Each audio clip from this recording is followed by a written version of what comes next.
চৈত্র মাসে যে কোনো দিন অথবা বুধবার দিন এক মুঠো লবণ আপনি আপনার বাড়ির ঠিক স্থানে ছড়িয়ে দিন, অত্যন্ত শুভ বলে মনে করা হয়। কারণ বাস্তুশাস্ত্র এবং লোকবিশ্বাস অনুযায়ী এই এক মুঠো লবণ যদি সঠিক স্থানে আপনি রাখতে পারেন সঠিক নিয়ম মেনে এবং সঠিক দিনে, তাহলে কিন্তু জীবনে থাকা নানা রকম সমস্যার সাথে সাথে আমাদের বাস্তু সমস্যা দূর হয়, সুখ শান্তি বৃদ্ধি পায় আমাদের সংসারে। অতিরিক্ত পরিমাণে নেগেটিভ শক্তি যদি সংসারে বৃদ্ধি পায় সেটাও কিন্তু আস্তে আস্তে দূর হয়। তবে সঠিক সময়ে সঠিক নিয়মে এবং কোথায় রাখবেন সেটা কিন্তু আমাদের প্রত্যেকেরই জানা জরুরি। আপনি লবণ কখনো ধাতব পাত্রে রাখবেন না, সবসময় কাঁচের পাত্র বা কাঁচের বাটিতে রাখা অত্যন্ত শুভ বলে মনে করা হয়। কারণ কি জানেন তো, কাঁচকে রাহু এবং লবণের মিশ্রণকে চন্দ্রের প্রতীক বলে মনে করা হয়, যা আমাদের জীবনে শুভ ফল দেয়। আপনি একটি কাঁচের বাটিতে লবণ নেবেন, সাধারণ লবণের থেকে যদি সন্ধব লবণ হয় খুব ভালো হয়। এই সন্ধব লবণ কিন্তু আমাদের জীবনে অনেক শুভ কার্যকর প্রভাব ফেলে। এর মধ্যে আপনি আর্থিক দিকের উন্নতি বৃদ্ধি করতে চাইলে, শান্তি বজায় রাখতে চাইলে লবণের মধ্যে 4 থেকে 5টি লবঙ্গ মিশিয়ে রাখুন। সঠিক সময় রাখতে হবে। কোন সময় আপনি রাখবেন এটা কিন্তু আমাদের জন্য অত্যন্ত দরকারি। রাখার সময় হচ্ছে সকালবেলা বা সূর্য অস্ত যাওয়ার সময়।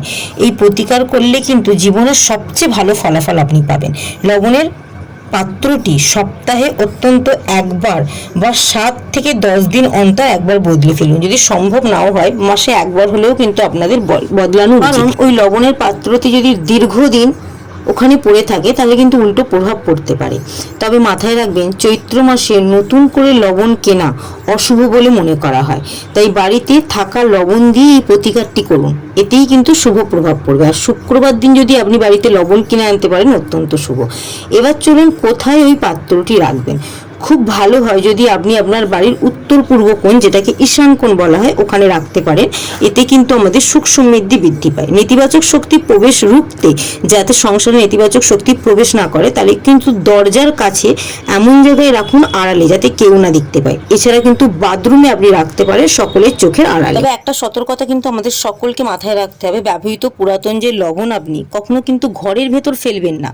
ঘরের ভেতর ফেলাটা কিন্তু অত্যন্ত অশুভ বলে মনে করা। আপনি সবসময় কিন্তু বাইরে বেরিয়ে যে কোনো জলাশয়ে, যদি জলাশয় না থাকে গাছের গোড়ায় ফেলে তার মধ্যে কিছুটা পরিমাণ জল ঢেলে দিতে পারেন, অত্যন্ত শুভ বলে মনে করা হয়। আর নবরাত্রি চলাকালীন মা দুর্গার পছন্দের সংখ্যা হচ্ছে 9। কমেন্ট বক্সে যদি আপনি 9 সংখ্যাটি 3বার লিখে যান তাহলে কিন্তু মা দুর্গার আশীর্বাদ আপনিও লাভ করতে পারবেন। আর ভিডিওটা থেকে কিছু শিখতে পারলে ভিডিওটা একটু শেয়ার দিন, যাতে সকলে জানতে পারে।